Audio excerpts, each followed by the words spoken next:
If you've been in the Genshin community for any length of time, then you would know about the theory on how the Tsaritsa is an alternate version of Bronya from Honkai Impact 3rd and Honkai Star Rail.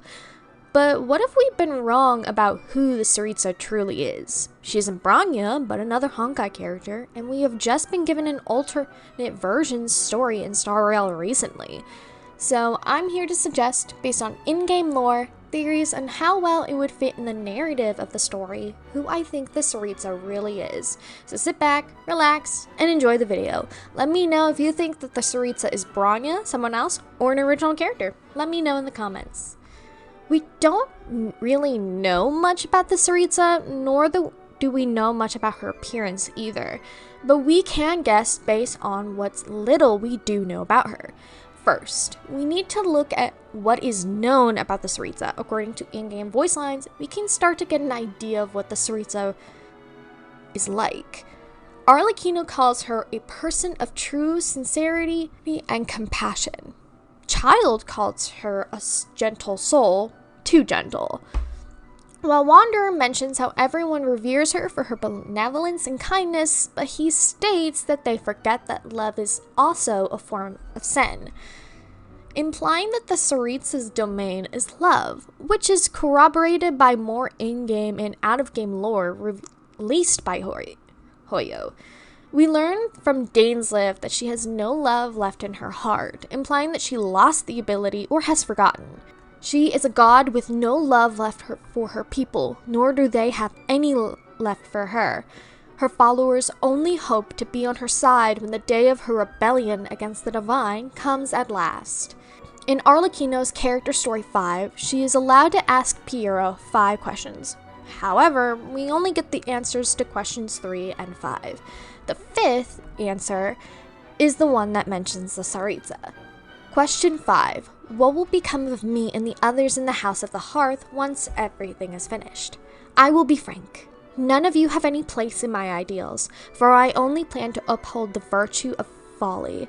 But I can guarantee that our Tsaritsa will once again be a god who loves all humans, and in her ideals shall all humans' wishes be granted, suggesting that the Tsaritsa is actively trying to and will reclaim the ability to love again. Also, in Arlecchino's vision story, she refers to the Tsaritsa as merciful after she had been pardoned and had received her delusion. In Child's delusion story, he describes the Tsaritsa as cold and stern, but her gaze is cold but pure, arrogant yet sharp, while he was given the rank of Harbinger with his electro delusion. So let's take a moment to recap. What we know for sure is canon. She's referred to as gentle, kind, merciful, benevolent, and pure. However, she's also known to be cold, arrogant, yet sharp, mainly from being forced to. She has called for rebellion against the divine and seems to have sided with humanity, holding them in high regard. She also appears to have lost the ability to feel love, and that seems to be her divine domain. She holds humanity in high regard, and she associates with love and has given up on the gods. Who else in the entirety of the Hoyoverse do we know that is associated with these concepts? Elysia. Yes, I'm suggesting that the Tsaritsa is an alternate version of Cilicia. Now, before anyone starts coming for my head, running, saying, it's Bronya, it's Skakolia, it's Anya, that's not the point of the video. But when you look at Elysia and her counterpart Cyrene, you can start to see some similarities.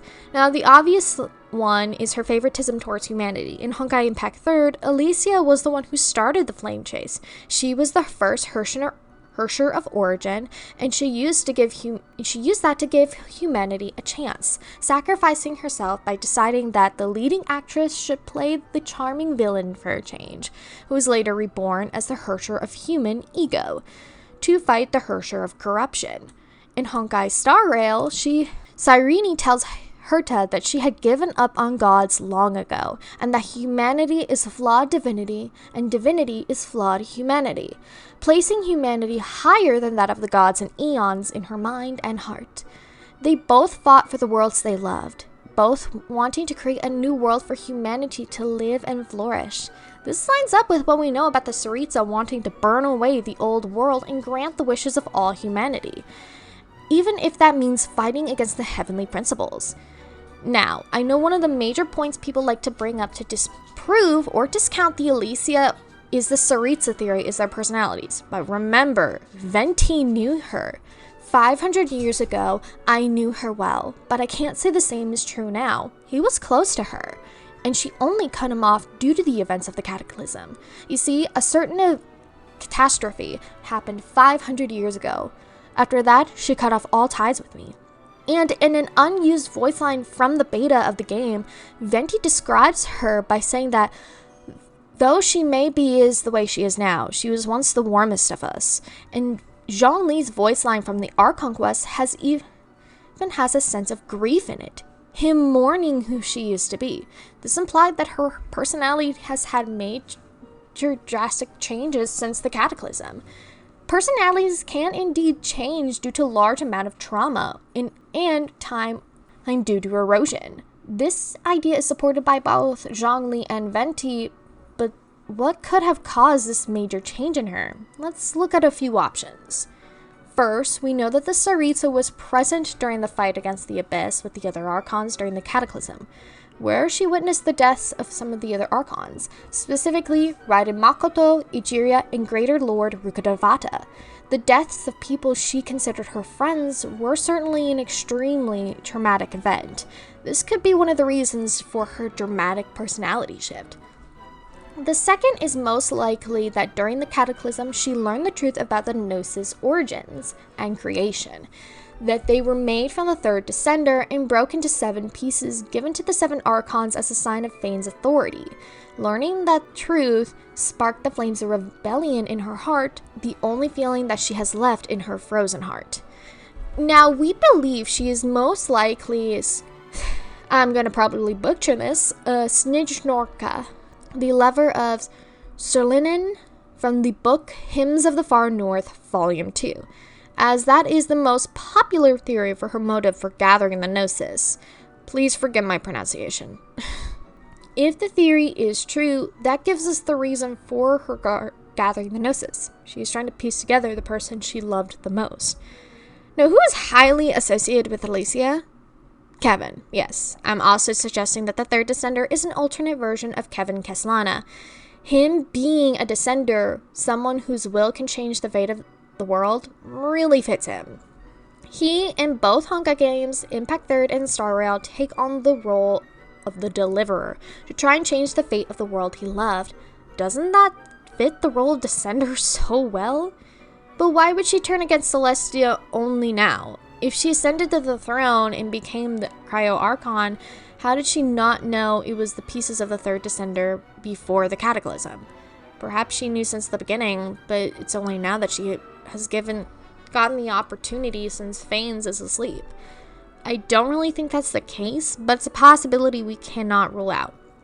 The first Cryo Archon, the Beelzebub, died fighting the Abyss, which most believe happened during the Cataclysm. I think he died sometime after the Archon War, before the Cataclysm, but if the Beelzebub did indeed die during the Cataclysm, that too could explain why the Tsaritsa did not act against the heavenly principles until afterward. Also, we know that the Beelzebub desired to create an eternal paradise, or in other words, an Elysium for his followers. This is supported by the Night Weaver's Looking Glass and in the artifact Lightkeeper's Pledge from the Long Night's Oath set. Also, it makes perfect sense for the Beelzebub to name his daughter after the paradise he wanted to create, and Snezhnaya is inspired by the imperial period of Russia. Do you know where Alicia was raised? Modern-day Russia. So yeah, I'm placing my money on Alicia being the Tsaritsa, and Kevin Keslana being the third descender. But that's just my thoughts. I could totally be wrong about this and be completely in the opposite direction. But let me know your thoughts. Do you think I'm right or wrong? Let me know your reasons why and your ideas on the identity of the Tsaritsa and the third descender. Now have a great day, and I'll see you again next time. Bye-bye!